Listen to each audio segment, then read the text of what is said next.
Transmitter device activated. Coordinates set for Earth 2. Hey everyone, welcome to the Earth 2 podcast, the podcast where we explore the origins and development of the DC multiverse and the legacy of their Golden Age characters throughout the Silver and Bronze Ages of comics. I'm Peter Watson. And I'm David Steele. Hello, welcome back. Thank you for joining us. We are still with Wonder Woman. It's very zeitgeisty doing some Wonder Woman episodes at the moment when everyone's having opinions about Wonder Woman 1984 left, right and centre. What did you think, very quickly, what did you think of Wonder Woman 1984? I thought it was good. I thought another pass at the script, it could have been great, and if another pass at the script, it could have been excellent. It was definitely overlong, but yeah, it was a decent movie, yeah. Yeah, I really liked it. I would agree with you. It was overlong. It was far too flabby in the middle. It could have lost 20 minutes and been a much better movie. It's weird that they had so much time to work on it and it just got so flabby. I don't know, but the bits that I really liked, and I suppose that's what matters, really, I suppose. So anyway, yes. Now, if you were with us last time, the most recent Wonder Woman issue we talked about was a story at the tail end of issue 158, which had Robert Kanigher, the editor of Wonder Woman, declaring that he was going to return her to a golden age. So with that in mind, we are looking at issue 159, which was published on the 4th of November 1965, with a cover date of January 1966. And as has become the custom, Pete, tell us about the cover. The cover is a plain purple background with tons of text on it. Loads. You want text on your comic cover, you've come to the right place. And on the left-hand side of the cover, we have Wonder Woman, and there's a hand coming from behind her going over her mouth. And Wonder Woman saying, "Let me go. I must tell the truth." I bet that's Robert Kanigher's hand. I would imagine so. So, the text says, "Comics Golden Age returns more dazzling than ever." And then we have a gorgeous big Wonder Woman logo, which is a nice yellow, which sticks out really well against the purple, it must be said. "Now, at last, for the first time since the Golden Age of comics." And then we have 3 caption boxes, the first one of which says, "The only true secret origin of the mighty Amazon, Wonder Woman." And then the next caption box says, "Complete, unexpurgated, startling, unbelievable." And the final one, and largest of the caption boxes, says, "Wonder Woman will reveal the innermost secrets of the Amazons, their powers, their weaknesses, their weapons, their strange gods, their fearful laws, their punishments, their island paradise, their Amazon code." And at the very bottom of the cover, we have a corner flash going across the bottom right corner, which says, "A DC first, another great collector's item." Amazing. So yeah, there's a lot of text on this cover. I mean, there's been a fair bit of that sort of stuff recently. One of the JLAs we did not too long ago was at 38, quite a bit of text on the cover. 37 had a fair bit as well. It's definitely the fashion. It's quite overwhelming. It's a good, clear, stark image of Diana, that must be said. Yeah. They're really selling it, I think, is what I'm trying to say. Yes. So into the story. The Golden Age Secret Origin of Wonder Woman. That's in large text along the top of the page, and then we have a caption box and a couple of panels. And the first caption box says, "Special! When the whole world awaited a champion to battle the forces of evil and injustice that reared their serpentine heads on every side, there mysteriously appeared the mighty Amazon known as Wonder Woman. Beautiful as Aphrodite, wise as Athena, stronger than Hercules, and swifter than Mercury." We have a couple of panels under this first text box. The first one shows 2 Amazons on kangaroo back, indulging in a sword fight, and one of them, the Amazon with dark hair, has overcome the other one, and the dark-haired one is saying, "Great Hera, I must win all the contests before I'm discovered." And a sort of tannoy voice, I'm presuming, says, "The mysterious champion wins again." And then we have another panel, and a little caption above it, which says, "Wonder Woman's startling exploits outshone the brightest stars in the skies, and yet this wondrous being was fashioned out of clay." And this panel shows a lady who we know to be Wonder Woman's mother, with a knife in one hand, another sculpting implement in another, some clay and a sort of dais in front of her, and she has shaped the clay into the form of a child. And the final caption on its opening page says, "Top secret! Steel yourself for the most incredible thrill of your life. the only authentic secret origin of the original Wonder Woman as revealed during comics' legendary Golden Age. Right, so into the story proper then. And the caption at the top of page 2 says, Our strange tale starts in the most ancient of times, when Earth was jointly ruled by rival gods. Mars, god of war, and Aphrodite, goddess of love and beauty. And this opening panel shows some soldiers sort of pillaging, I suppose, for a better way of putting it, sort of Greco-Roman style. The word Trojan almost springs to mind because they appear very much like you imagine sort of Roman and Greek soldiers looked because of the way we've seen them in Ray Harryhausen movies and all that sort of thing. And there's a cloud in the sky, big nice pink tinged cloud, and in the middle of the cloud are the aforementioned Mars and the aforementioned Aphrodite. And Aphrodite says, "My women shall conquer men with love, Mars." And Mars replies, "Foolish Aphrodite, behold how my men rule with this sword." And the second panel shows a couple of soldiers, one of whom has a goat by a little cord round its neck in his hand, and the other soldier has a spear, and the other soldier, the one who's wearing a sort of golden helmet, he's pointing, gesturing towards a group of about half a dozen women. Mars and Aphrodite are in their cloud observing this, and Mars says, "Look, Aphrodite, my men regard your women as toys." And the soldier wearing the golden helmet gestures towards the women, and as we can see, their wrists are all bound. And he's saying to the other soldier, "All my slaves for thy gout." And the other soldier says, "Not enough. My goat is worth twice their number. After all, they're only women." We cut back to Mars and Aphrodite, and Mars is saying to a tear-stricken Aphrodite, "You weep like a woman, even though you are a goddess. For you see how helpless your women are with the foolish thoughts of breaking the swords of my men with love." And then the caption for the next panel says, "It was then that Aphrodite, with her own hands, shaped a new race of superwoman." And this next panel shows Aphrodite at work sculpting a statue figure of a woman, basically. There's some other women standing around, and as she's sculpting, she says, "I will breathe life and the power of love into these women until they are far stronger than the strongest of men. I shall name them Amazons for love and strength." Top of page 3, and the caption says, "To the Queen of the Amazons." Some of the Amazons that Aphrodite has already sculpted are watching as she's placing a girdle around the waist of Hippolyte. Aphrodite is saying, "To you, Queen Hippolyte, I give my own magic girdle. As long as you wear it, Amazons shall be unconquerable. Never take it off." The next panel shows all the Amazons cheering Hola, and Hippolyte saying, "Great Aphrodite, we shall use our power only in love and kindness, and to battle the forces of evil everywhere." "So be it. And the battle cry of the Amazons shall be, Hola!" Which obviously explains why the Amazons are all crying it. So, we have a change of scene. The caption says, "The Amazons built a glittering city called Amazonia, which immediately became the target of invading armies." It's quite an epic panel here. In the distance, in the background, we can see all the temples and the buildings that the Amazons have constructed. And at the front of the panel, we see, ranged on the left, a large number of soldiers. And then on the right of the panel, there's another bunch of soldiers, and there's two men in chariots who look very different. I'm going to suggest that they are different armies. And the guy on the left is wearing a sort of green tunic and has a beard. And he says, "Foolish woman, building a city without even a wall to protect it. We'll smash it into rubble." And the other guy, who looks like he's wearing a sort of golden armour, has a very, very, very odd-looking red hat helmet affair going on. He says, "Aye!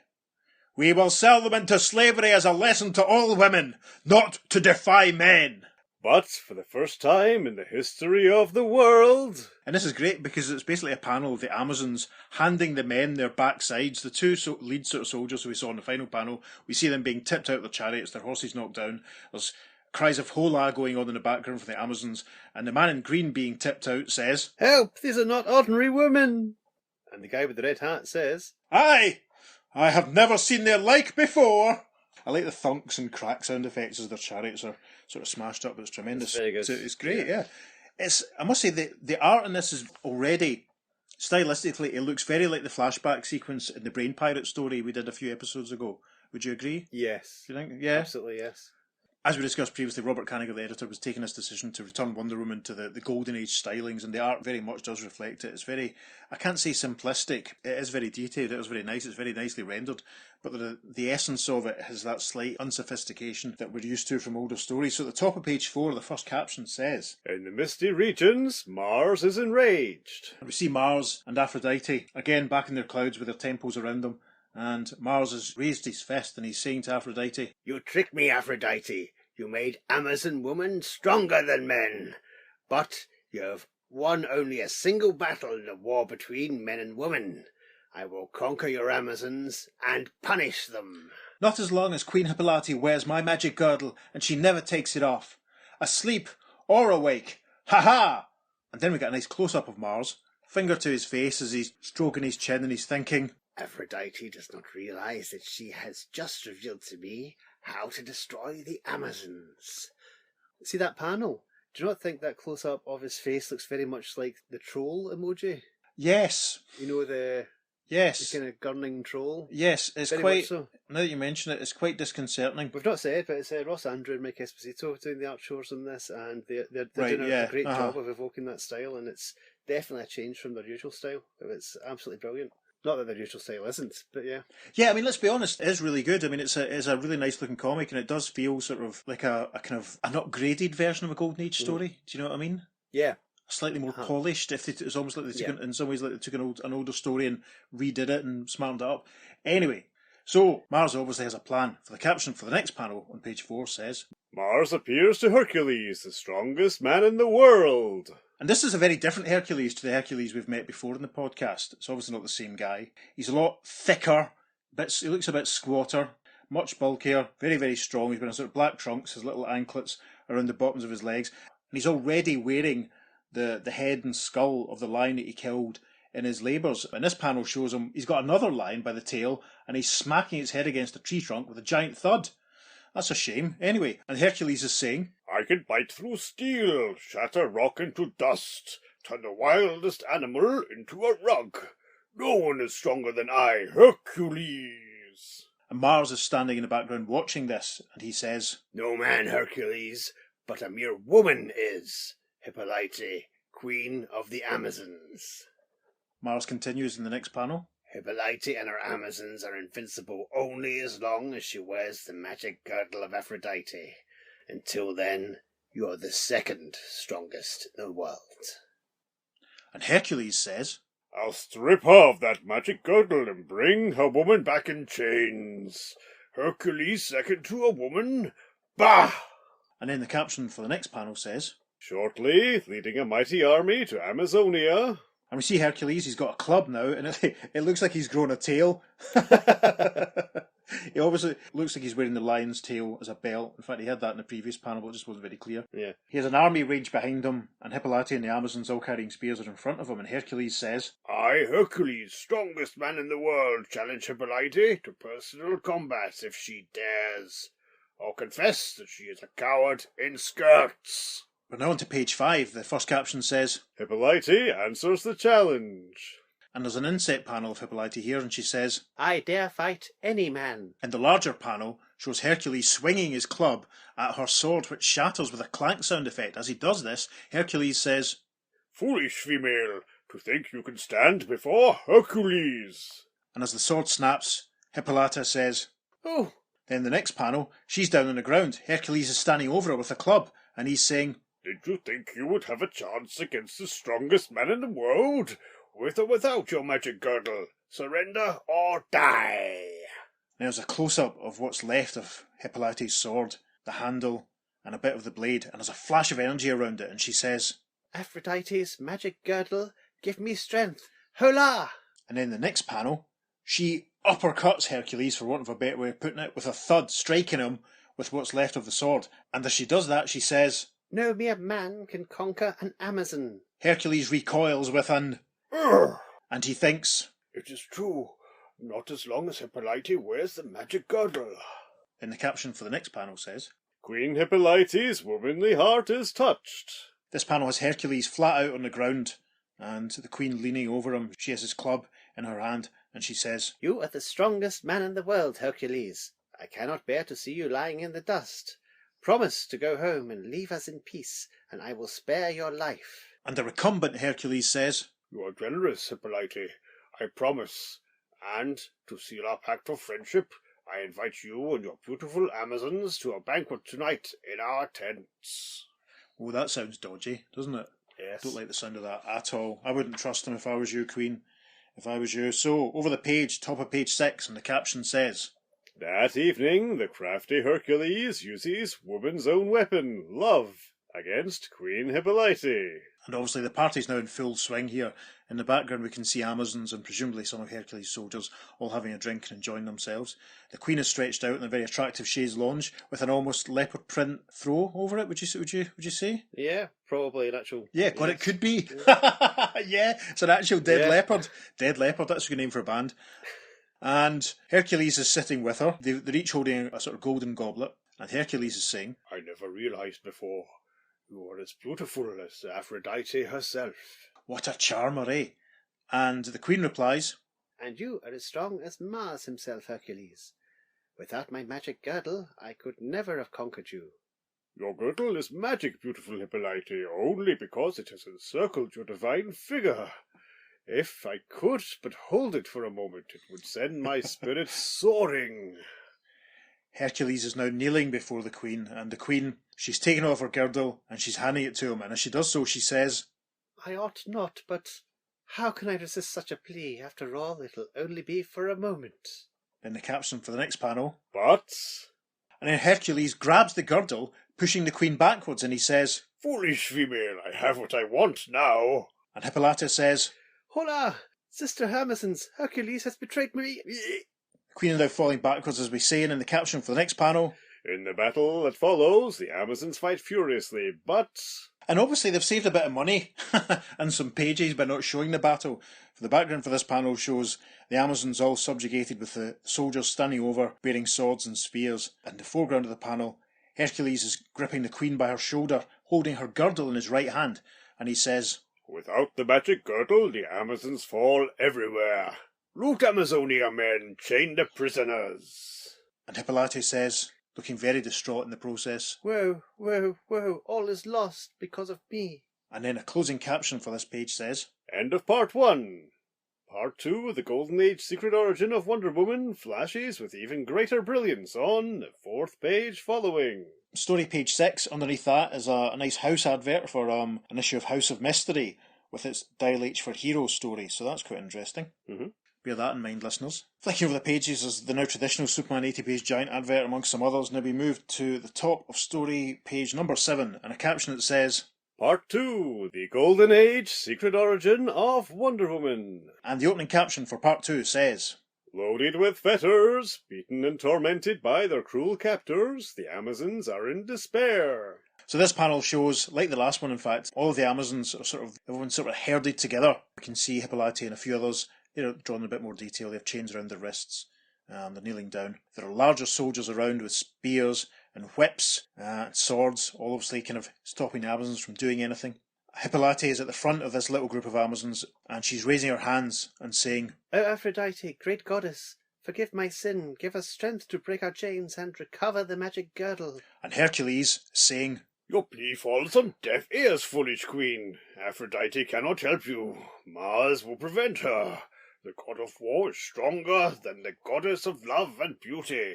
and in the caption for the next panel, But appearing only to Hippolyte. and this is a really nice panel actually, we can see the Queen sort of with her hands up to her face, she's praying, and tears falling down her face, and the pink clouds that the gods were sort of amongst earlier on, they're sort of surrounding her, and Aphrodite's appearing through the clouds, and Aphrodite is saying to the Queen, You may break your chains, but only if you can force a man to undo the bonds that a man has placed on you. And the Queen says, Thank you, generous Aphrodite. and in the caption for the next panel says, Instantly, the fearless Amazon leaps at the mighty Hercules. it's a very exciting panel. Hippolyte leaps to her feet and she says, Hola! Rise against your captors, Amazons! Hola! and Hercules, lifting his sword, says, Foolish Amazon, how can you hurl yourself in chains against my mighty sword? and in the caption for the next panel, With breathless daring, this is a great panel as the Queen moves forward. She breaks her chains against Hercules' sword so they snap. She says, Thank Aphrodite! A man broke open my chains. I am free. Fantastic. See, Hercules, you're too complacent, that's your trouble. At the top of page 8, the caption says, In the raging battle that follows... Now, somehow all of the other Amazons have, have got free in this panel. Taking the Queen's lead, I believe. Yeah, I mean, I guess they all must have... Either they all weren't chained, or else they've all just leapt forward and done similar things. So, the background of the panel, with cries of hola, you can see the Amazons beating the crap out of some of the soldiers. And in the foreground of the panel, Hippolyte has turned the tables on Hercules, and it looks like she's used her chain and snapped his sword, knocking him backwards with a clunk. And she says... Aphrodite is at our side once again, Amazons. Hola! So the fight continues, and then the caption for the next panel says, After recovering her magic girdle... And this panel shows the Queen looking very much like Kobe Smulders all of a sudden to my eyes. Maybe it's just because I was watching How I Met Your Mother at lunchtime. The Queen and a few more of her Amazons, and Aphrodite is there. And the Queen says, Aphrodite, I shall never again remove your magic girdle. Amazons, remove your handcuffs. And one of the other Amazons says... Aye, noble Queen, it will be wonderful not to be fettered again. However, the caption for the next panel says, But... And Aphrodite is saying to the Queen, No, Amazons, you must always wear these bracelets from now on, to teach you the folly of submitting to man's domination. And Hippolyte replies, We will obey, great Aphrodite. Guided by Aphrodite, the Amazons board ships, and... This is a nice panel. Aphrodite is flying through the air, surrounded by one of the clouds that we've seen her amongst, and falling behind her, on the ocean, are the ships. If you've seen a Ray Harryhausen movie, it's probably quite easy to use that as your sort of to visualise it as. I mean, I'm getting serious Ray Harryhausen vibes from this whole story, actually, which is obviously appropriate. And Aphrodite is she's flying ahead of the ships, and Aphrodite is saying, Follow me, and I shall lead you to a secret island of peace. And one of the Amazons, presumably the Queen, in one of the other boats says, We will obey, great Aphrodite. Right, and then a slow dissolve and a caption for the final panel on page 8. Finally reaching their destination, the Amazons build a glittering city. And the background of the panel, again, it's the Greco-Roman temple-style buildings that have sprung up now that the Amazons have got there. And in the foreground, Aphrodite and Queen Hippolyte are having a conversation. And Aphrodite is saying, This isle is your paradise, Queen Hippolyte, but a woman's paradise only. If you allow a single man just to set foot on it, you will be doomed. You will lose your immortality and your powers. And the Queen says, It shall never happen, generous Aphrodite. Over the page then to page 9. But in the years that followed, all the joyous Amazons flourished in sunny peace and contentment. This first panel of page 9 shows a couple more goddesses with their heads floating about in the pink clouds, looking down on the Amazons. We can see Hippolyte sitting off the side of a rock as some of her sisters are obviously diving off the rock into the ocean. It looks very idyllic, actually. One could say it's a paradise island. You could. You could. I think you could say that, and you know what? I don't think you'd be wrong. So in the cloud, we have Aphrodite and Athena. And Aphrodite is saying, Great Athena, goddess of wisdom, how can we lighten Hippolyte's heart? Who better than you, Aphrodite, should know she needs someone to love. Not a man who could break her heart, but the innocent love of a child. Since an Amazon can never marry, I shall teach her how to mould a human form. And in the foreground of the panel, as everyone else is having a great time diving off the rocks, a very listless now and sad-looking Hippolyte is thinking, I feel so lonely. My heart is so heavy. My arms feel so empty. Oh, poor Polly, that's a shame. Anyway, the caption for the next panel says, And so, under the direction of Athena... And this panel shows Aphrodite and Athena standing with Hippolyte as Hippolyte is sculpting, like we said in the splash panel, a little small statuette of a child. And Athena is saying, You have done well, Hippolyte. How lifelike she looks. And the Queen says, But she is just a statue. She can never know how I adore her. Oh, Aphrodite, if she only were alive, mine to love and cherish. And then in the next panel, Aphrodite is gesturing, and she says, And so shall it be, O Queen. Child, I name thee Diana, after the moon goddess, mistress of the chase, whose face shines on you now. And the statue has come to life, and she leaps into the Queen's arms, and the Queen says, Little Diana, you are my wonder child. Aww. Check it out, folks. Wonder Woman has just been origined right before your very ears. So, the caption for the next panel says, At the age of 3, when an Amazon is pinned beneath a huge tree felled by lightning. And this is an interesting panel because we see an Amazon who's obviously been pinned under the tree, but the child Diana is lifting the tree from her. And the Amazon in the foreground is saying, Great thunderbolts of Zeus! Our little princess pulls a giant tree up as if it were just a weed. And the background of the panel shows Hippolyte and one of the other Amazons running up to the scene, and they can see what's happening. And as the young Diana lifts the tree, she says, Hola! And then in close-up, the Queen says, Aye, already my Diana has the strength of Hercules. We've reached the top of page 10. When Diana is 5, her namesake, the goddess of the chase, watches her race the fleetest deer through the forest. And that's a nice panel. It shows Diana ahead of the deer. It looks like she's jumped over a bit of a ravine or a gorge, or from one cliff to another. And there's one of the now familiar pink clouds floating in the background. And we can see the head of Athena and also the head of Diana. And Diana is saying, Look, my namesake, the Queen's child, is swifter than Mercury herself. And as Diana leaps, our Diana, that is, young Princess Diana, Wonder Woman leaps, she cries, Hola! Then the caption for the next panel says, At 15, the young Amazon spends the night in vigil at Aphrodite's altar. It's obviously a very dark temple. There's a brazier with a flame burning on the right-hand side of the panel. Diana is kneeling, and our mother tells us what she's doing. Hippolyte says, Here are your bracelets of submission to Aphrodite, Diana. And Diana says, I'll pledge myself forever to the services of Aphrodite, goddess of love and beauty. And the Queen continues in the next panel. Let no man ever chain these bracelets together, Diana, or you will be forced to obey him, until you can get him or another man to break your chains. With your bracelets of submission chained, terrible forces can transform you into a creature of ungovernable fury. So beware. And Diana is lifting up her now braceleted wrists, and she's looking at them very intently, and she's saying, I will beware, mother. And then the caption for the next panel. Lastly, in a secret grove, when the princess is 19... It's an interesting one because Hippolyte and Diana are standing, and it's a little garden water feature, basically. And it's a little boy holding a giant conch shell, and water is pouring from it. Diana has obviously filled a cup with the water that's pouring from this fountain, and the Queen is saying, Drink, Diana, from the fountain of eternal youth. Beauty and happiness are your Amazon birthright, as long as you remain on Paradise Island. And Diana says, It is a wonderful birthright. I will never give it up. And then, final panel, page 10, the caption says, But later the seething sea brings floating wreckage toward Paradise Island, and... Diana and obviously one of her friends are standing on the cliff edge looking down. We don't really see too much of a detail of the wreckage or what's floating in this panel, but Diana and her friend Mala have clocked it, basically, and Diana says, Look, Mala, a body, floating on plane wreckage. I hope we're in time to be of help. And Wonder Woman's pal Mala says, I race you to the wreckage, princess. Over the page now to page 11, and the caption for the first panel says, Although Mala is the fastest Amazon swimmer... And we see Diana and Mala swimming in the ocean out towards the wreckage. Diana's going at speed, for Mala says, Diana passes me as if she were faster than a porpoise. Diana says, as she swims past, Hola! Then the caption for the next panel. On the wreckage, Diana's heart is stirred, just like her mother's. Diana's reached the wreckage, and floating on the wreckage was a blonde man. He's obviously unconscious. And Diana looks at him from the sea and says, This is the first man I have ever seen. How handsome he is, like a god. The caption for the next panel. An examination reveals... And this panel shows that Mala and Diana have climbed onto the wreckage. It looks like the wing of the plane, actually, from this panel.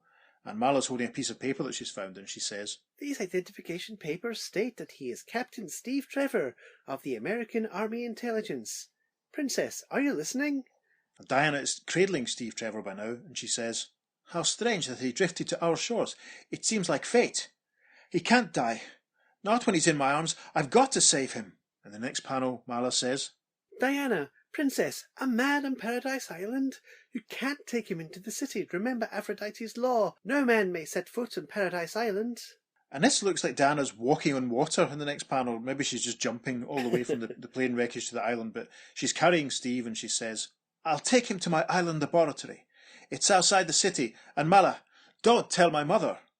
The caption for the next panel, after a slow dissolve, says, In the laboratory, Diana works day and night to perfect a healing ray for the unconscious pilot's life, while the Royal Court physician Mala has brought says... And in this panel, we see Steve stretched out on a bed. There looks like a sort of a big gas canister behind him. And the doctor, the Amazonian doctor, she has an interesting bit of headgear going on. Very weird glasses she's wearing. And she has a stethoscope, which is holding to Steve's chest.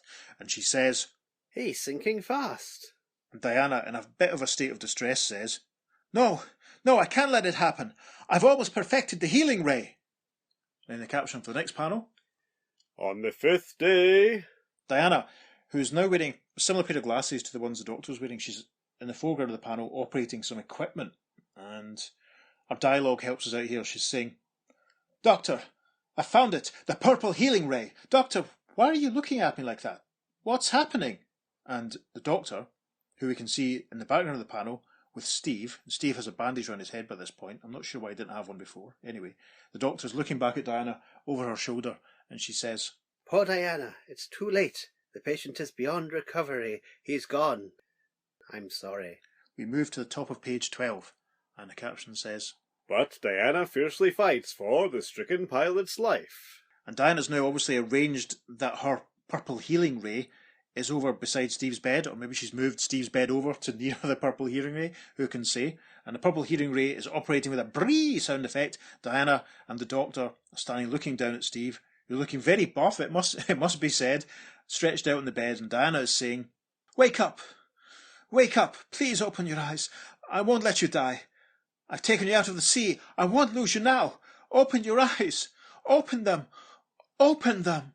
And then the caption for the next panel says, The weird purple light pulsates at the patient's battered body until... And Steve opens his eyes, saying, Angel. Beautiful angel. And a delighted Diana says, Thank Aphrodite. You're going to be all right. Suddenly, a worried queen appears. And Queen Hippolyte has walked in and she says, So this is why you didn't appear at court for a whole week. For a man, the cause of all our woes. He must return to the warring world of men immediately. But Mother, Captain Trevor can't travel alone. He's not well. I can fly him to America. No, Diana, that is impossible. If you leave Paradise Island, you will lose your birthright. And she thinks, Aphrodite, help me. Diana has fallen in love with this stranger. The next panel shows Mars and Aphrodite, again back in one of the pink clouds, and they're viewing the march of the German armed forces. There's some very caricatured, ugly German soldiers, there's some tanks, there's some aeroplanes flying overhead, some bam-bam sound effects, some kapow sound effects, and Mars and Aphrodite are observing all of this, and Mars is saying, Maybe your Amazons defeated Hercules, Aphrodite, but the whole world's at war. I, Mars, god of war, rule the earth. You will stop laughing when America wins and ends your rule of violence and bloodshed, Mars. Shortly, Aphrodite appears to the Queen. Hippolyte, a young Amazon must take the captain back to America. She must remain there to fight evil and injustice everywhere. You must choose your greatest Amazon, for she will need all her strength against the forces of crime and violence. And the Queen replies, I obey, O goddess. Slow dissolve, the caption for the next panel. The next morning... And we see the Queen addressing all the Amazons who are all lined up, and she's in the process of saying, And so, to select our greatest Amazon fairly, a unique tournament will be held at Amazon Stadium tomorrow to choose the winner. And the next panel shows Diana talking to her mother, and the caption says, The Queen reacts just like any mother when... How exciting, Mother! I'm going to compete too. I feel sure I'm going to win. Then you can't refuse to allow me to take Captain Trevor back to America. No, Diana, I forbid it. The competition is not open to you. You forget, the winner must leave Paradise Island and live in the warring world of men. I can't let you give up your Amazon birthright. But Mother, some girl must do it. Why not I? Besides, it's not a sacrifice to battle crime and injustice. It's an honour. The Queen thinks, I can't lose my child. I must talk her out of it somehow. And then says, You're right, Diana. It is a great honour, and so, to eliminate any possibility of favouritism, if I were to choose you, I must forbid you to compete. Gosh, right, now, the caption for the next panel says, But shortly before the competition, the impulsive maid dons... Diana has put on a mask, and she's saying, I'll wear this mask, and since all contestants wear the same uniform, I hope Mother won't recognise me. The traditional sort of domino-type mask just over the eyes. She actually looks very much like Diane Belmont from Sandman Mystery Theatre, as drawn by Guy Davis in this panel. Yes, I would agree with that, yes. So, the caption for the next panel. As an army of Amazon athletes parade before the Queen. The Queen is on her throne, and looks like hundreds of Amazons are marching past her, all saluting as they do so. And the Queen is thinking, Diana isn't here. She's probably saying farewell to Captain Trevor before he's flown back to America by the winner of this contest. the Queen, if she can't recognise her own daughter just because she's put basically a pair of glasses on. Touch of the lowest lanes here, isn't there? Yes. So we move now to the top of page 14. The first contest is fencing from the backs of Amazon horses. Kangas. As kangas rear and flashing blades whirl, contestants tumble like leaves until... Bear with me whilst I try and describe this for you folks. Imagine just basically giant kangaroos, like we sort of alluded to in our description of the opening splash page. The Amazons all have numbers. We can see number 12 and the number 7 and the number 22. And we see that the Amazon wearing the number 12 has successfully dislodged her opponent, and she says, "Happy landing!" And in the other side of the panel, the Amazon wearing number 7, who I guess must be Princess Diana because it looks like she's wearing the little mask that we saw, Yes. dislodges number 22. And number 7 says, "Bon voyage." And standing in the middle of the ground, sort of obviously keeping an eye on everything, is the Queen herself. And she says, Hola! Number 7, the masked Amazon, and number 12 wins. the masked Amazon. Good grief, you'd notice. Anyway, the caption for the next panel. In the wrestling contest, after fierce struggling... And this is hilarious. It looks like 2 simultaneous wrestling competitions have ended with the successful Amazon throwing her opponent over her head backwards into the air, so she batters into the other losing Amazon. It's quite funny. And the Queen declares, Hola! The mystery maid and Mala win again. I'm not convinced at this mystery thing. I mean, the Queen would question it, wouldn't she? She would know. Why are you wearing a mask? Oh, for no reason. I am not trying to disguise myself. That's what would have happened. Anyway, so the next panel, the caption says, Amazons are snared like plunging colts by the lassos of their opponents in the high jumping contest. And yeah, it's another say what you see moment, almost obviously, as the masked Amazon and presumably Mala are being released from these lassos up in the air, and the Queen says, Hola! Number 7 and number 12 are the winners. and number 7 cries, Hola! And then another voice from the crowd says, Hola! The masked Amazon broke all records. terrific. We have another caption. From sunrise to sunset, the grueling tests of strength and endurance continue until every Amazon is eliminated, but 2. And we see Amazon number 7 and Amazon number 12 standing before the Queen. Amazon number 7 still wearing her mask. And the Queen says, Number 7 and 12. Each of you has won 11 contests. There is only one way to decide the winner. The final test for entrance into the world of men will be bullets and bracelets. Bullets and bracelets, tremendous. The final panel of page 14, the caption says, A hush falls on the tense audience as... in this panel, we can see in the foreground Mala is pointing a gun at the masked Amazon number 7. The Queen is there. She tells us what's going on. Each of you will shoot 5 times at your opponent. The target must catch the bullets on her bracelets or suffer the consequences. Number 12 will shoot first. Fire! And we have a small inset panel showing Mala squinting as she fires. The caption says, At point-blank range, and there's a couple of pow pow over the page to page 15. The caption says, the masked maiden's bracelets become silver flashes of streaking light as she parries the death thrusts of the hurtling bullets. and over a sequence of 5 panels with some zings and piangs and zings and thongs and zings and zips and clangs, we see number 12 firing at number 7 and number 7 deflecting every single one of the bullets. Annoyingly, in one of those panels, Mala has been misnumbered as 7. Good grief. Right in the middle panel there, as opposed to 12. That's shocking. Oh dear. Terrible, guys. Terrible. Somebody wasn't paying attention. Anyway. Now it's number 7's turn to fire, and obviously number 7 has been very successful because this panel shows Mala looking down at her right shoulder. Number 7 is holding a gun, which is some smoke coming from the barrel, as she thinks, Thank Hera. I succeeded in just scratching Mala. So that's great. Mala wasn't very good at the deflections. That's a shame. Right, the caption for the next panel. Amidst thunderous cheers, the winner removes her mask, and the startled Hippolyte is both proud queen and saddened mother. So this panel shows Diana removing her mask. She's standing in front of her mother, the auditorium all ranged behind them, and her mother is handing Diana the Wonder Woman costume that we're used to, and the golden lasso that we're used to seeing. And as she's doing so, the Queen says, I wish you had not won, Diana. I will be very lonely without you. But I am very, very proud of you. As winner, you will wear the unique costume and lasso, prepared under Aphrodite's personal direction to wear in America. Scene change for the next panel, caption says. In the Queen's chamber. And we see Diana. She's now wearing the blue star-spangled shorts and she's fastening up the eagle girdle top using a mirror so she can see what she's doing. The Queen's actually impressed and she says, Oh, Diana, you look beautiful. And then the Queen continues in the next panel.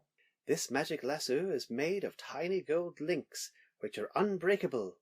At Aphrodite's command, they were taken from the magic girdle, which makes me invincible. The magic lasso carries Aphrodite's power to make men and women submit to your will. Whoever you bind with the lasso must obey you. If anyone takes it away from you and binds you with it, then you must obey him. Never let it be taken from you. She hands her the lasso. And then we are now at the top of page 16 and the caption says, A tidal wave of cheers greets the Amazon champion's entrance in her bright costume and glittering lasso. And we see Wonder Woman being borne aloft by a couple of Amazons as they're all marching along. One of them says, Hola, Princess Diana! and another one says, Hola, the woman of wonder. and another one says, Hola, Wonder Woman! So, the caption for the next panel says, With Steve waiting in a unique transparent plane. yeah, so that's how Diana knew to recognise the wreckage earlier, because the Amazons have their own plane. And this is actually quite a funny panel, because Steve still has the bandages round his head, and he's stretched out on a bed that's been loaded into the aeroplane, the invisible plane. And Hippolyte is standing with her hands on Wonder Woman's shoulders, and the Queen says, This robot plane, which responds to the vibrations of your voice, is my parting gift to you, daughter. Always be guided by our twin goddesses of love and wisdom, Aphrodite and Athena. Take care of yourself. Farewell. I will, Mother. And the caption for the closing panel says, With the injured Steve at her side, the dauntless Amazon heads for America and the most incredible adventures of all time. and as she flies off, Wonder Woman says, Farewell, Paradise Island. And Steve says, With you at my side, Angel, I'm in paradise. The end. And then a little closing caption tells us, Thus ends the only authentic secret origin of the mighty Amazon, and now begins the thrills of the famed Wonder Woman. and there we have it. Now that's the end of the first story in issue 159. We're not going to do the second story. We'll just tell you very quickly. It involves a bit of nonsense with some spies and a bit with a tiger on an island as Steve and Dana make their way back to Man's World, because we're not going to cover in detail every single story of this little Golden Age revival. No, as we said before in our previous episodes, this is Robert Kanigher's attempt to bring Wonder Woman back to the Golden Age. Yeah. And this is obviously the Golden Age origin he's showing, although, interestingly, I've just noticed as we're reading this, Wonder Woman's is wearing the shorts here as opposed to the skirt that she had in the Golden Age. That's a fair point, yep. Yeah. And it's something that kind of lasts for a short time, but not really Golden Age set stories, just more the feel of the Golden Age. Yeah, it's kind of weird, but let's actually just talk about this story a little bit. I thought that was excellent. Yeah, it holds up really well, definitely. I mean, the thing is, virtually every second Wonder Woman story we seem to have read seems to be a contest in Paradise Island. Yeah. Or Wonder Woman meeting a duplicate of herself, or having to have a contest against someone. It always seems to be that. Yeah. And to be honest, Kanigher restarting with this kind of makes this a really easy story for him to bash out. Yeah. Because it is all his tropes. Yeah, absolutely. I mean, I was thinking that myself, and some ways down the line, we're going to be doing a story from Wonder Woman issue 175, and that has similarities to some of the other ones that we've already done. He knows what he likes to write. Now, I was just really struck by it, because obviously the whole thing with Diana taking part in a contest and then Steve coming to the island and Diana having to take him back to Man's World, that's familiar from the TV series, it's familiar from the movie. Uh-huh. It's nice to see that, to an extent, the TV series and the movie are more than paying lip service, they're actually being quite faithful faithful to something that's from the comics. Without a doubt. We see Mars being involved in the story is obviously relevant, especially the way that the first movie played out. Mm-hmm. But yeah, so obviously when we did issue 158, we talked about what Kanigher said and did in that. We've talked about in previous episodes all the letters pages and this decision to sort of return to the Golden Age. So reading through these stories, it's really all this talk of Golden Age and flagging up Golden Age on the cover and referring to her as the Golden Age Wonder Woman. It's a rebranding exercise more than anything else. It's like changing the recipe on Coke or changing the recipe of KFC or something, and then the audience or the punters decide they don't like it, so they go back to normal. I mean, for roughly the next 7 or 8 issues, there are varying degrees of how well they kind of hold to this Golden Age. But basically, issue 160, which followed immediately after, obviously, it's quite interesting because it has the cheetah appearing in a Silver Age sort of comic for the first time. Basically, there's trouble at the zoo. The cheetah's involved. Wonder Woman gets identified as being the Golden Age Wonder Woman on the cover and in the splash panel. But there's not really much else in the story. There's no... Yeah. It doesn't feel like it's a World War II setting. Sure. The origin, obviously, there had a panel where Mars and Aphrodite were looking down on the German war machine. But there's nothing really that gives you a sense of that. There's another story in issue 160 with Dr. Psycho, another returning villain at sort of Carnival Circus. And Mars is involved in that story, and he gives Wonder Woman's powers to Dr. Psycho with dramatic consequences. Issue 161, which followed, is flagged on the cover as containing a Golden Age villain surprise package, and this is the Countess Draska Nishki. Wonder Woman is described and referred to as the Golden Age Wonder Woman. The story involves a bit of bother at a film studio about Antony and Cleopatra, and you probably won't be surprised to learn that it ends up with Steve and Diana playing the two parts, so you can guess which one. There's another story in issue 161 which involves the Angleman. It's quite exciting, actually. You know the film Fantastic Voyage? Mm-hmm. This is basically Wonder Woman doing Fantastic Voyage. She gets shrunk down into Steve's bloodstream so she can chase after and fight the baddies. Very, very exciting. I'm very glad Angleman's back, considering he was so worried in the end or the beginning that he might get wiped out of existence by the man in the yellow bow tie. That's right, yeah. And there's nothing actually to really indicate that Angleman's aware of that situation. But Angleman, I think he ends up coming back in the 70s as well at one point, I'm sure. So, that was 161. Issue 162 refers to the Golden Age Hall of Infamy on the cover, and it's the return of a baddie called Minister Blizzard, who actually first appeared in issue 29 of Wonder Woman. And we will actually see him when we do issue 139 of Justice League of America. Yes. It's a really, really good story, the main one in issue 162, because it's the origin of the Diana Prince secret identity. Diana Prince is a nurse who is identical to Wonder Woman. Her fiancé is in trouble, and she goes off to help to try and rescue him. And Wonder Woman takes over her identity, borrowing her glasses, and takes over as Diana Prince. So Minister Blizzard is in the second story of that one. So yeah, it was quite enjoyable, actually, the origins of the Diana Prince identity. Issue 163, Dr. Psycho's back, but he's a Professor Psycho now in this one. And he makes a gorilla fall in love with Steve Trevor. The gorilla is called Giganta. She gets super evolved into being a woman, and Wonder Woman takes her to Paradise Island to rehabilitate her. And the second story of issue 163, the baddie is called Paula von Gunther, who also pops up, Peter will be delighted to know, in issue 21 of Metal Men, which is also written by Robert Kanigher. Superb. And the plot of this one is that basically Paula's after Steve. You know, that's it.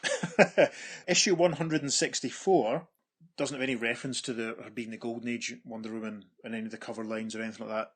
163 didn't either, now that I think of it. The Angleman is back again, would you believe, in issue 164, and it's a story about planes going missing. Mm-hmm. Quite a good story, to be honest, quite a lot involved. Wonder Woman has to deal with General Darnell, who's basically, he's fallen in love with her, and they almost get married before they don't. It was actually quite sweet in places. It's quite charming. It's a really nice panel of them walking on the beach at sunset, which I might stick the black and white version up in the social so everyone can see it. And it must be said, by this point, the art does not have the same Golden Age stylings that the first 2 or 3 did, and certainly the Brain Pirate story we did a few episodes ago had, and the first couple of issues, it generally looks a lot less like that, you know, slightly simplified Golden Age sort of look. By issue 165, it's still the same setup that we've had for the last few issues with Steve and Diana. Diana's nurse Diana Prince, Steve's doing what he's doing, but the artwork is as modern as you like. No references at all by this point to any Golden Age stylings. The baddie in the first story, 165, is called Paperman, and there's a horrible sort of ending to the story where he falls into a printing press and gets incorporated into that day's newspaper. Wow. Because what happens to the guy in the first place is an accident, and you sort of feel quite sorry for him. So that was like, oh, right, okay. And then Dr. Psycho again is back in the second story for 165, and that involves him splitting Wonder Woman into 3. Now, by the time we get to issue 166, they've basically abandoned it all. Yeah. Egg Fu is back. This is Egg Fu the 5th. By the second story of issue 166, the Golden Age trappings are gone. Diana is back to being a lieutenant in naval intelligence, which is basically the setup, I believe, before the Golden Age stuff kicked in. Cheetah is in the second story of that one. And then, just very quickly, issue 167, Diana is now a captain. And there's a story there where she hears from the real Diana Prince. So that kind of ties it back into the story that was ostensibly about the Golden Age Wonder Woman. So that's a little bit confusing. Yeah. And the last one that I felt was worth mentioning was issue 168, because Giganta, Dr. Psycho, and Paula Van Gunta are all back, headed up by a man called the Collector, who wants Wonder Woman's lasso. And in the second story, it's worth pointing out that Wonder Woman's mum is back to being a blonde. Yes. One of the things they made a lot of fuss about when they were bringing back the Golden Age was the fact that she would have black hair, but by 168, it's all gone. It's business as usual, really, as it was, and Hippolyta's back to a blonde. So there you go. Interesting as well, she had 2 appearances in between the end of the beginning and that very issue. She was in Brave and Bold 63. She appeared in one panel there where she was blonde. Right. And also in Teen Titans issue 1. She was in one panel of that where she was also blonde. So the black hair did not stick at all. That obviously brings us to the interesting point that we mentioned, that the whole thing with Wonder Girl was that she's supposed to be a younger version of Diana originally, wasn't she? Originally, yes. Yeah. What you have is a character who probably exists in the past, being brought into contemporary stories with Roy Harper and Wally West. And even to this day, that still causes a lot of confusion, I believe. I mean, I haven't read an awful lot of the new Teen Titans stuff, but there's a famous story called Who is Donna Troy? Yes, that tries to deal with all of that, and I know it continued for a long time afterwards. So the return of the Golden Age Wonder Woman, all it really amounted to was putting her in a different uniform for a few issues and flagging the words Golden Age on the cover and using the term Golden Age in a couple of splash panels, and that was basically it. Changing the art style a bit, yeah. Yeah, changing the art, as you say. There was no mention of any other Golden Age DC characters. There was no indication that this was set on Earth 2, or even Earth 1, if you want to use those terms in this case. It was basically just a bit of window dressing. My thoughts on these stories that you covered with the synopsis there is that they were originally probably intended to be Golden Age stories, but obviously that all kind of fell by the wayside, and then Kanigher being Kanigher just kept on going and just used some of those stories, so they kind of had to be the same Wonder Woman we'd been reading, so they are the Earth 1 Wonder Woman. But I think it's very much kind of like Legends of the Dark Knight, the series that came out in the late 80s that told stories about Batman early on in his career. So I think this is kind of like a similar setup to that, in that these are stories of the Silver Age, Earth 1, Wonder Woman. Not so much filling gaps, but I think these stories are set, obviously with her in the nurse identity, set in her past. The past of the Earth 1 Wonder Woman. That sort of makes the most sense. You're trying to rationalise it then? If you're trying to figure something out there, I think that's the only way you can really fit it into any kind of continuity. Yeah. This is a rare occasion, I think, for us to disagree about this, really, isn't it? I don't think they're worth attempting to rationalise it with that, because the editor, he's not caring about continuity, he's not caring about Earth 1 or Earth 2. I mean, if it's supposed to be the Golden Age Wonder Woman, that really is referring to the Wonder Woman that we have retroactively applied as living in Earth 2. Yeah. And he doesn't use that. And it makes sense to sort of suggest that these could be stories of the Earth Wonder Woman early in her career, and they're using the Golden Age stylings to suggest it in the past. But I don't think there was ever any editorial intention for that. I think it was a surface thing because there'd been some dissatisfaction from some readers and he was trying something different. Yeah. I really don't think that these Wonder Woman stories that we've talked about today really can be counted as any sort of real part of continuity in the same place as Flash of Two Worlds or any of the Justice League team-ups or any of the world's finest or showcase or Brave and Bold stories we've done. This is an editor who's basically been left to his own devices and do whatever the heck he likes, basically. Yeah. And when I say that I don't think they're worth rationalising, that suggests that I don't think there's any worth to them. That's not true. I loved reading these stories. I really, really enjoyed them. I hadn't read a lot of Silver Age Wonder Woman before. I was really impressed by just how fun and easy they were to read. The artwork was great. The storytelling was tremendous. I don't think we really count them as either A, flashback, retcon, proper Golden Age stories, or B, early adventures of the Earth 1 Wonder Woman, because I don't even think the editor was given any consideration to any of that stuff at all. So we're going to put them in Earth Kanigher. Yeah, there we go. Or if you want to rationalise it even to that extent. It's interesting. I mean, I can't lie, when we started talking about doing these Wonder Woman ones, I had this fear that we were going to be locked down doing about 2 years worth of Wonder Woman stories that were all Churchill turning up or FDR turning up. And it's interesting because I was surprised to kind of form the opinion that this is a bit of rebranding, because it's like Snickers to Marathon or Marathon to Snickers. That's about the extent of it. Yeah, I think the most interesting thing about this period is how it originally seemed to be fueled by fandom, especially after you read the end or the beginning, the last story that we covered. Uh-huh. But of course, that didn't stop. The letters kept on coming in, and that became for me, the most fascinating part of the Wonder Woman comic at this time. Yeah.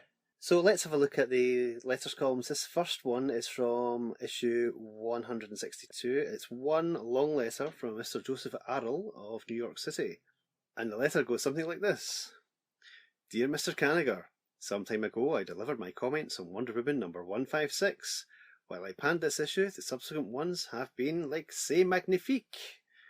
Numbers 157 and 158 were daring, a 2-issue story full of keen excitement, capped by a sensational announcement that the superfluous one-day characters would be eliminated.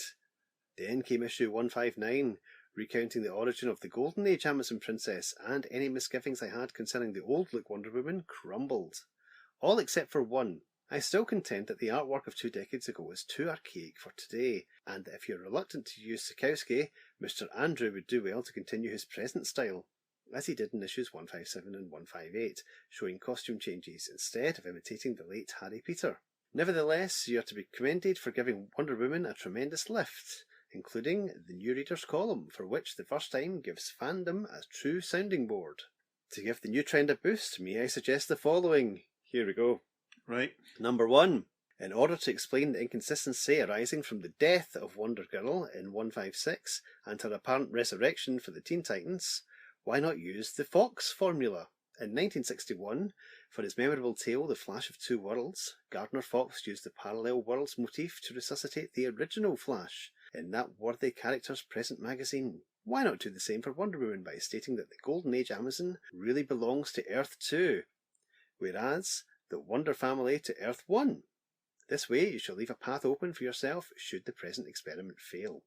Number 2. If the new look, Batman, was given an impetus last year, as well as this one, by playing him up more so in the Justice League, there is no reason why our heroine could not likewise be showcased in this popular magazine. That's a fair point, yep. Number 3. In view of the fact that John Johns is a Martian, and that one of Wonder Woman's worst enemies, the Duke of Deception, also stems from Mars, why not have a story co-starring the Martian Manhunter, pitting these 2 JLA members against the menace from the Red Planet? Number 4. If you do use the Fox formula, why not follow up the very juicy statement dropped in The Brave and the Bold number 61, where, in recounting the origin of Black Canary, the members of the legendary organisation, after having been killed, were revived by the purple ray of the Amazons by reprinting this very same story? What Wonder Woman needs now is tremendous publicity to erase the extremely low opinion in which fandom formerly, held her. What could be more sensational than to guest star the JLA in one of its most dramatic cases? Think of the tremendous dividends. Number 5. In conjunction with the last point, what Wonder Woman now needs is to be highly publicised in the other DC magazines. A fine job was done of the Supergirl Wonder Woman story in the latest issue of The Brave and the Bold, but a colossal blunder was made when a poster of this same story appeared inside the magazine, in lieu of the one announcing the forthcoming secret origin of the Amazon Princess. If Superman can be heralded in practically every magazine, there is no reason why the same cannot be done for our girl. In conclusion, I hope that this letter will be of some benefit to you, and that, if time permits, you will drop me a few lines stating what you think of the above-mentioned suggestions. Sincerely, Joseph Arrell, New York, New York. And Mr. Kanigher's response, he writes, Dear Mr. Arrell, when I receive letters as instructive and as enjoyable as yours, I read them without any other motive than pleasure. Your suggestions are very tempting, but for the nonce, I'm going to lay all my chips on the line and keep Wonder Woman wholly in the golden ages, and wait for the deluge. I don't believe in half measures. It has to be all or nothing, until I'm proven wrong, and that's a dimension in which I've often been to, so much so that I can probably claim squatters' rights in it. I want to see whether it is possible to recreate a golden era for a golden superheroine and defy time. If my head rolls for it, I'll try to stick it back on and move in the direction you've mentioned. Wonder Woman has given rise to 3 strong camps. 1. Keep her exactly as she is, family, etc. 2. send her back to the Golden Age, and 3, and latch on to the new departure of I, the Bomb, and the Vengeance of Egg Foo, Wonder Woman 157 to 158. A Solomon is needed to slice this problem in 3 equal parts and keep each alive. So that's very interesting there, because he's basically saying that I'm going to try this. I'm aware that everyone else wants me to try this, or to try this, or to try this. So we're trying it, and we're going to see how it goes. Yes. So, moving on to issue 163, we'll just do some highlights from some of the letters now. The first one is from Robert Klein, and it's, Dear Editor, as for your policy to return to the Golden Age, I think it is not good. Today's comics are more sophisticated in story and plot and appeal to the reader who is older than 12. In short, this is one fan who would rather not see a return to the Golden Age. The decision to drop Wonder Queen, Wonder Girl, Mare Boy, etc. was a good one. Those characters only added to the childishness of the comic. Please omit the holiday girls from future stories, as they are just as ridiculous as the aforementioned characters. I like the holiday girls, I can't lie. My biggest gripe is the terrible artwork. Please remedy this if possible. In closing, I salute you for your courage. It takes guts to take a chance like you took. Sincerely, Robert Klein. P.S. I have 3 questions. Number 1, do you write Wonder Woman? Number 2, was the origin in issue 159 copied panel for panel from All-Star number 8? And number 3, what is Wonder Girl doing in the Teen Titans if she has been dropped? And Robert Kanigher responds to this. Dear Mr. Klein, 1, yes, but I'm constantly looking for writers, ditto for Metal Men, etc. To answer point 2, he says, it is absolutely authentic Golden Age. And for number 3, he says, ask George Cashton, the editor. Oh, well then, he doesn't want to touch the Donna, the Wonder Girl thing at all, does he? Nope, he's passing it straight over to the Teen Titans editorial team. The final letter from this issue says, Dear Mr. Kanigher, I must admit, I was pleasantly surprised by Wonder Woman's Secret Origin issue. The story was superb. I expected that. I didn't expect the Andrew Esposito artwork to turn out as well as it did. Frankly, the first Golden Age story in Wonder Woman number 156 didn't impress me much. It was too stiff and stilted for my taste, but this issue wasn't half bad. Panel 2, page 14, illustrates my point. It combines grace and Golden Age style. Now keep up the good work, because I'll be watching. And that's from Irene Vartanoff. And the very short response to that one is, Dear Ms. Vartanoff, yes, big sister, RK. So someone at least was enjoying it. Yes, and Irene Vartanoff should know what she's talking about, because she went on to be a colourist in comics. Oh, really? Starting in 1975. Brilliant. Yes, and that is not the only comic professional we're going to come across over these letters. There are loads of them. The first letter in the letters column for issue 164 is fantastic. I really like this. And it says, Dear Mr. Kanigher, I hate to say this, but I think you've ruined Wonder Woman comics. This Wonder Woman of the 40s doesn't seem as realistic as the one of the 50s and 60s. Her features are too crude. I also miss the other characters you have so conveniently disposed of. I would like to see the old Wonder Woman. I'm very disappointed. Your ex-fan, Bonnie Creeder. And the response to this one, Dear Miss Creeder, I'm disappointed that you're disappointed. You represent a valid point of view, but bear with the Golden Age Wonder Woman. Like caviar, she might grow on you. The future might hold 2 Wonder Women. Fans have suggested one from the Golden Age and one from the present. Story and art to match. Pity the poor writer and artist. Be patient with our efforts. RK. And there's another letter in this issue from someone we've literally just heard from. Dear Mr. Kanigher, if there's anything I loathe in this world, it's a bunch of ghouls sitting on a grave and cursing the dead one below. That's the nasty impression I got from the most recent Wonder Woman letter column.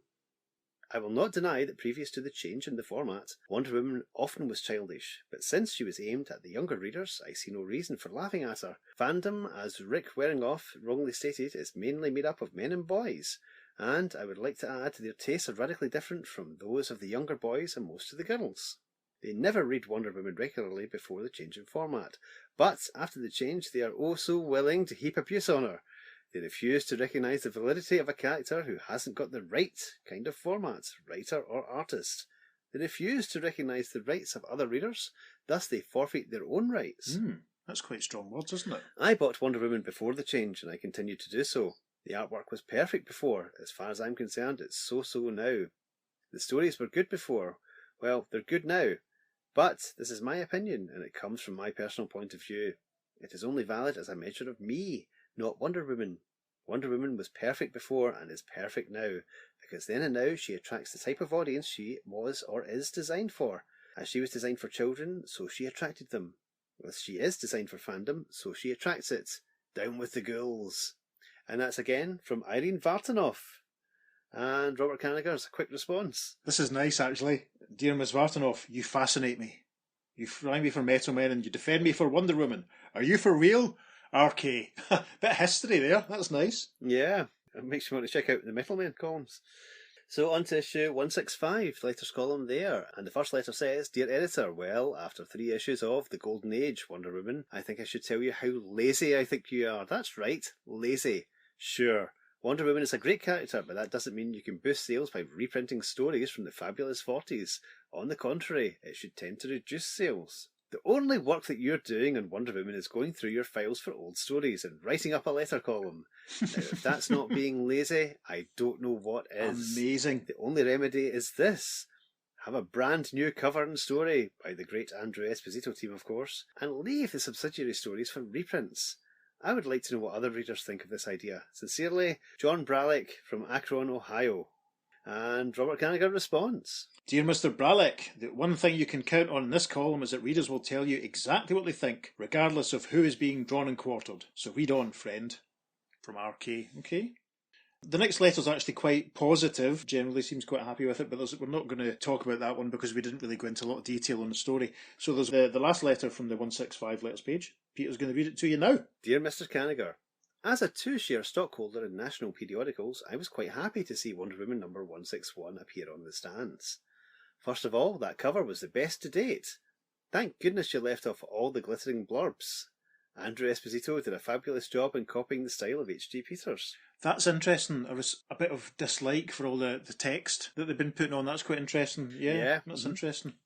In the latest issue of Showcase, Return of the Spectre, Mr. Schwartz implied that he was temporarily discontinuing revival efforts. The idea of bringing back old heroes is a good circulation builder. Maybe in some issues of Wonder Woman you can guest feature some characters yet to be revived. Examples are the original Sandman, the Seven Soldiers of Victory, the Crimson Avenger, etc. Or you may even have an all-heroine issue in which she teams up with the Black Canary to fight the Harlequin, a great villainess long overdue for being revived. Also, how about more book-length stories? As a last question, what was Wonder Woman's circulation before any changes were made, and what is it at the present? Sincerely, Mike Uslan, Deal Park, New Jersey. Now, Mike Uslan, he also went on to become a comics writer, but he's probably more well known for being the producer of the Tim Burton Batman movie. Oh, really? Or one of them, anyway. That's fantastic. Yeah. Wow. Yeah, and here he is, writing in about Wonder Woman in the 60s. Yeah, there's more to come, folks. Yeah, and showing off his knowledge of characters. That's really, really interesting. That's cool. Robert Kanigher's response then to Mike is, Dear Mr. Uslan, I'm glad you're fond of Black Canary and Harlequin, since both flirted their way out of my typewriter years ago. I have a fatherly interest in those saucy brain children. Perhaps I will feature them with Wonder Woman one of these days in the new kind of Golden Age. As far as her circulation is concerned, she's passed every physical that I know of for about 20 years. Numerically, I believe it's published once a year on the ownership page, but don't go by me. I am notorious for involving myself only with writing, art and editing, and leaving the business end to the time-proven successful hands of DC, RK. Now, that little thing he said there about Showcase, Mr. Schwartz implied that he was temporarily discontinuing revival efforts. I don't remember any sense of that at all from reading the story, but anyway, we'll see what pops up when we do the Showcase Spectre issues. I like the fact that Mike mentioned the original Sandman in his letter, because that's right, he's just about the last of the Golden Age, the big Golden Age DC guys we've not heard from yet. Yeah, true. I wonder if we'll meet him soon, listeners. I wonder. Moving on to the letters page of 166. Dear Editor, I'm sitting here using the new typewriter Santa gave me for Christmas and trying to think of what I've been meaning to say to you ever since your mags underwent the amazing transformation, an apparent 180-degree turnabout regarding fandom. I've never really had the time to express my feelings, too busy writing to Julie Schwartz about Batman, but the holidays vacation has given me the time to write. First of all, I'd like to say that your transformation is one big press agent type build-up. What has changed? Only one thing. Make that 2 things have changed. First was the change in format for Wonder Woman, which I suspect was brought about because of sagging sales, not because you were deluged with tons of mail. And the second is the taking over of view of the letter columns. All the latter involved was the replacing of a misguided writer. Hate to start off with a sour note, but the new Wonder Woman is not what I like. The stories are okay, though I'd rather see her battling opponents like Egg Fu instead of the weird type like Dr. Psycho. But the so-called art is awful. The old 40s art styles don't fit in the modern age. The accented collarbones and facial features, especially the nose, make her look unnatural. Please instruct your fabulous team of Andrew Esposito to return to the old, new, I hope you follow me, style. The Wonder Woman with only a small mark for a nose helps the story to flow better than a completely accented one that makes the reader stop and think about the art for a moment every panel. Also in this vein is the portrayal of Wonder Woman as Diana Prince. The original Andrew Esposito version is far better than that ugly old maid portrayal in The Amazon of Terror in Wonder Woman number 160. I guess the best way I can sum up my views on the Amazon Princess is to quote Mr. Elwood's word on the letters page in number 160. You hit the jackpot with that great two-parter, I the Bomb, and the great villain Egg Foo. That's the real golden age. That's my emphasis in parentheses. But please, don't try and recreate a period which belongs in a museum. Bury the past with the past, or the present will bury you. Again, my emphasis. I believe we covered that letter in our last episode. Mm-hmm. And that's from Mike Friedrich from Castro Valley, California. Now, Mike Friedrich is a name we will be coming across again, because again, he went on to become a comics professional, writing many stories, quite a few of which we will be covering, some of them fairly soonish. And Mr. Kanigher's response: Dear Mr. Friedrich, I am reprinting in Wonder Woman only your section on her, not on those other magazines I edit. I may reprint the other sections in their appropriate places if space will allow. As with Mr. Elwood, what can I say when you present arguments which I can only honour for their truth, even though it is the truth as you see it? Others will differ, but I am sure that your views represent a goodly company. I wonder who stands with me, besides myself. At any rate, and this is key, listeners, starting with the perils of Paper Man and the three fantastic faces of Wonder Woman, the Amazon returns to the world of the I-Bomb and the Egg Foo with regard to artwork. Trying to copy Mr. Peter's style was a wistful experiment. I pass. RK. That's him basically, I suppose, admitting that it hasn't worked as on one level with the artwork. Yeah, true. Moving on to the letters page of issue 167. First of all, don't worry, there's not 1,000 more letters to go, but we're just reading out the pertinent ones. And again, this letter column has a letter from Irene Vartanoff. But that's not the one I'm going to read out from here. Instead, I'll read out the last one from this column. It says, Dear Mr. Kanigher, I won't waste your time raving about Wonder Woman number 163. What I really wish to speak about is the artwork produced by Ross Andrew and Mike Esposito. I am against the new look, or would that be the old look, for several reasons. To begin with, Andrew and Esposito draw in the kind of style that fits something like Captain Storm perfectly, but to cause them to draw in styles that make Bob Austin and Sheldon Mayer look like Joe Kubert and Lee Alias is downright criminal. Blimey. I have noted as of late that A&E have been doing poorer on the other features they draw, most likely because of their Wonder Woman arts. Wow. Next, and most important, Harry G. Peters was an excellent artist, but if he could have drawn better, he would have. His strength lay in the fact that after reading a story or two by him, you begin to see an entirely different world. This is a true world of the comic magazine in which life is paradise and crime never pays. Such is not the case with Andrew and Esposito. The art looks forced and the poses are awkward. Finally, Wonder Woman is out of place anyway in today's world of comics in which the writer must keep one step ahead of the truth. No more, no less. Frankly, you could do no better than to take on an artist team like Mike Sekowsky and Frank Giacoia. It's either that or you return to the stage of I, the Bomb. Take your pick. And that's from future comic writer Mark Evanier from Los Angeles, Fantastic. California. Big pal of Sergio's, yeah. Yeah, that's it. They'd worked in Crew for many a year. And of course, he picked up the reins in New Gods for DC. Yeah, I've got a lot of time for Mark. I've read, I'm sure I've got a couple of books of his collected columns that he wrote for various publications. So, yeah, moving on to 168 then. Yes, first letter. Dear Sir, number 159 gives cause for great speculation. The origin was better than that which appeared in Secret Origins number 1. I do like the pre-Golden Age imitation art better, but if this new art will sell Wonder Woman better than the other style did, then you have my support. Unlike the art, the cover I am very much against. It was a real cloud of word flags that was impossible to read. Keep the cover simple and free of words, flags, and the word bubbles to a minimum. Resort to pictures to sell the magazine. A picture is worth 1,000 words. Please feel free to use Golden Age art to your heart's content, as long as it stays off the cover.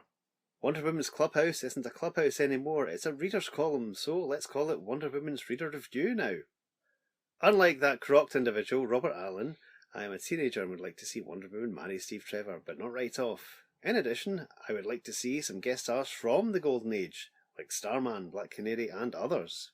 The one big problem with Wonder Woman is that she is so super that no foe could ever come close to beating her. Take issue number 158 for example. On page 12, Wonder Woman wipes out a whole group of tanks in under 3 seconds. It is more fun to read about Batman spending 5 minutes against just one tank. The reason is that Batman is more like myself than is Wonder Woman. This is because it's possible for me to make myself like a Batman, but it's just about impossible for me to become a Wonder Woman, even if I were a girl. So, in the future, make Wonder Woman human. A goal for us all to shoot for, like Batman is. Interesting comment there. Yes. Moving on. For villains, let's see some good ones that are equal to Wonder Woman in one way or another. Villains that are worthy of Wonder Woman's mettle. Please don't finish them off like a cup of coffee. Take 2 issues, let Wonder Woman get beaten every so often. After all, no one is perfect. Don't go off to alien planets, keep Wonder Woman real. Page 10, issue 159 stated that, with your bracelets of submission chained, terrible forces can transform you into a creature of ungovernable fury. Will we ever see that happen in Paradise Island? Soon? When? When do we get a list of ye editors' favourite old villains? When do we get some good old villains? Getting back to old Alan, tell the JLA editor to handle her this way too in this fashion. Refer back to JLA for this up-and-coming statement, numbers 21, 22, 29, 30.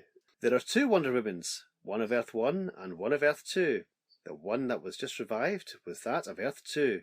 The one of Earth 1 is dead as far as we, the readers of Wonder Woman, are concerned, but still lives on in the pages of JLA. The Wonder Woman of Earth 1 has her origin in Secret Origins number 1. The Wonder Woman of Earth 2 has her origin in Wonder Woman number 159. So set Mr. Allen straight, will you? Best wishes for success and the hope that Wonder Woman will appeal to all. From Lee Childs, Sherman Oaks, California. I think that's the best letter we've had so far, actually. It's because he's addressing some of the points that we were sort of thinking about as far as Earth 1 and Earth 2. And I like what you said about making Wonder Woman a sort of character that readers can aspire to. That's really quite noble. I like that. Yeah, and making her a bit more realistic is something that will be happening in Wonder Woman's fairly close future. Yeah, of course. So the final letter we're going to do from issue 168 is from a very familiar name. Yes. Dear Editor, first of all, I'd like to say that since you decided to fix the stories that have appeared in Wonder Woman, the book is better than ever. But I have a very strong complaint that I'd like you to consider. Please do not make Andrew and Esposito copy a style of art far below their ability as they have done. These men are far better than their predecessor and should be allowed to use their own style of drawing. Your idea of improving the book was the right idea, but once you had a good storyline, what did you do? Ruin the art, that's all. The Wonder Woman of the 40s had miserable art. The Wonder Woman of the early 60s had excellent art. The reason? Even though your artists have allowed themselves to copy a poor artist, their own ability still shows through. If you truly want to improve Wonder Woman, don't bring back a poor art style. Have the improved stories complement the top art that your staff can produce. By the way, I must agree with Mrs. Satterthwaite's Wonder Woman 160 letter column in the fact that it is impossible to recreate the Golden Age. The reason is that the Golden Age was a mood, not the product of the comics. The people were different. There was a war going on, television wasn't in use, and to be honest, it was just a different world.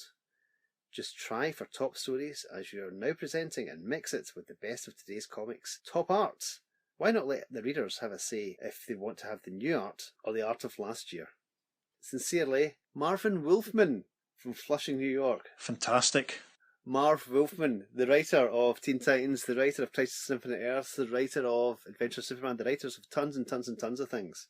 Wow. Without whom would we be doing this podcast? Possible, possibly not. If he hadn't done Crisis. Probably not, Yeah. no. True. Very true. Right, listeners, don't worry. This is the last letter we're going to do. This is a letter from issue 169. Dear Sir, I have been watching with patience Wonder Woman's visit to the Golden Age, and I predict that she will return to the way she was before. The Golden Age belongs in the past and cannot be recreated, since it is a part of the comic's history. The artwork especially, novel though it is to see it now, is dated and should not be revived.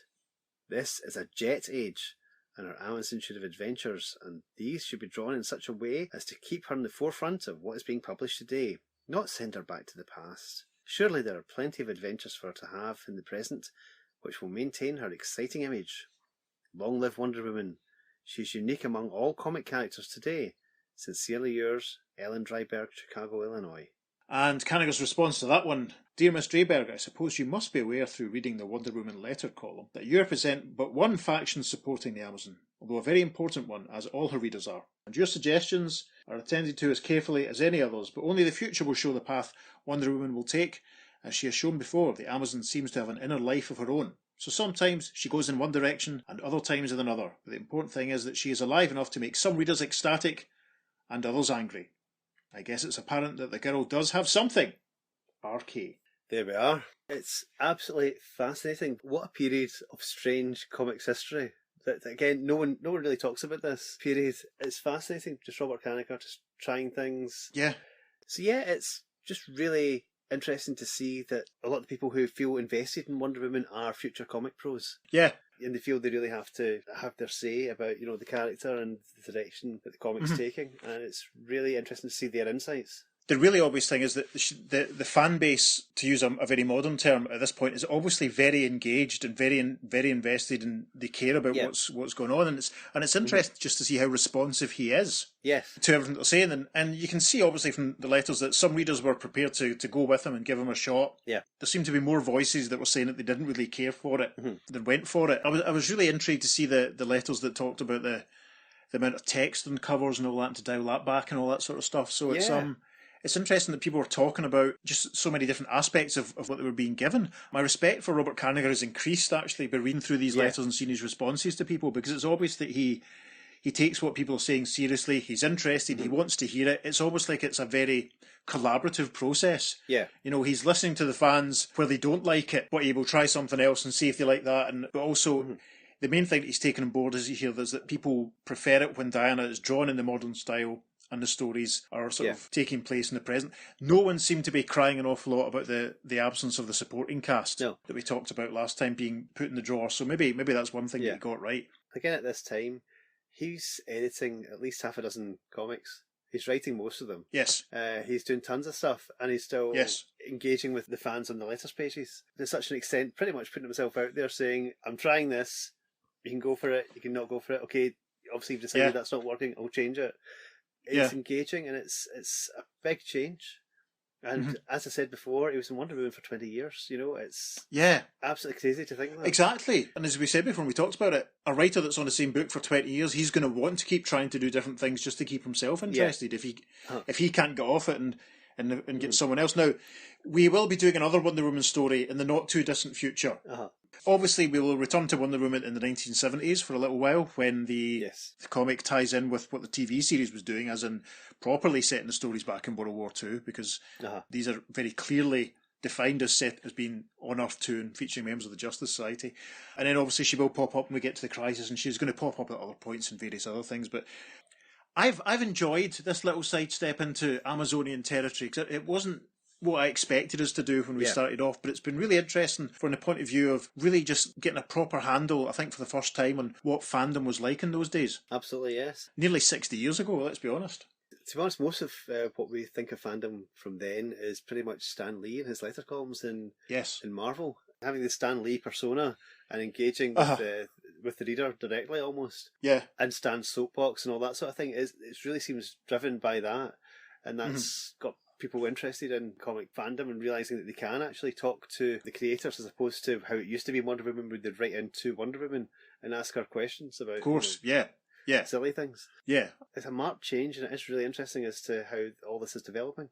Because it's only fairly recently that letter columns started being a thing in DC Comics. In the 60s. Yeah.